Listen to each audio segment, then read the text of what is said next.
નમસ્કાર, મારા નવા વિડીયોમાં તમારું સ્વાગત છે।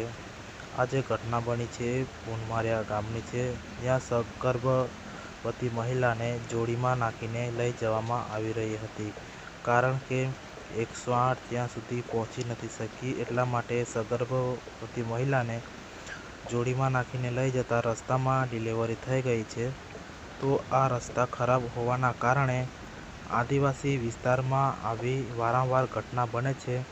થોડાક દિવસ અગાઉ નસવાડીના જે ખેંદા ગામ છે ત્યાં પણ આવી ઘટના બની હતી। 108 તો ગઈ હતી, પરંતુ જ્યાં જવાનું હોય ત્યાં પહોંચી નથી શકતી, એટલા માટે આવી વારંવાર ઘટના બનતી હોય છે। તો એના માટે ખરેખર સરકારને ધ્યાન દોરવું જોઈએ, કેમ કે જ્યારે ખેંદા ગામમાં પણ આવી ઘટના બની હતી ત્યારે ખાનગી વાહનમાં સગર્ભવતી મહિલાને લઈ જવાની કોશિશ કરી હતી, પણ ખાનગી વાહન બી જઈ નથી શક્યું।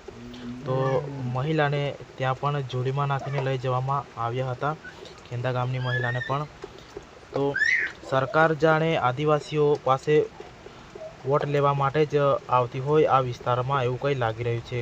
ખરેખર આ વિસ્તારમાં જ્યારે ચૂંટણી હોય તો ત્યાં ઘણા બધા વાયદા કરવામાં આવે છે, રોડ રસ્તાની વ્યવસ્થા કરી દેવાની, આમ ને તેમ ફલાણા ઢીકણા આવે તો ઘણી બધા વાયદા કરતા હોય છે, પણ ખરેખર જ્યારે આવી સમસ્યા હોય, આવી તકલીફ પડે, જ્યારે જે તકલીફમાં રહે છે એમનોને જ ખબર હોય છે।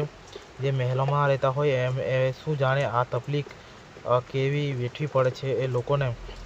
જ્યારે દુઃખની પીડા ઉપડે છે, ત્યારે નાનો એક કાંટો વાગે છે ત્યારે કેટલું દુઃખ થાય છે। તો આ સગર્ભવતી મહિલાઓને જ્યારે દુઃખની પીડા ઉપડે છે ત્યારે પોતે ગામના લોકો ભેગા થઈને જોડીમાં નાખીને લઈ જાય છે, અને રસ્તા સુધી લઈ જઈને જ્યાં 108 આવી નથી શકતી ત્યાં લઈ જઈને 108 સુધી પહોંચાડવાની કોશિશ કરે છે। તો જ્યારે ચૂંટણી આવે છે ત્યારે તો સરકાર ઘણા બધા વાયદા કરતી હોય છે કે તમારા ગામના રોડ રસ્તા અને પાણીની વ્યવસ્થા અને એવું બધું અમે કરી આપશું, અને જ્યારે સરકાર ત્યારે ચૂંટણી પતે ત્યારે પછી તો જાણે કે ભૂલી જ જાય છે કે આપણે કોઈને વાયદા જ નથી કર્યા।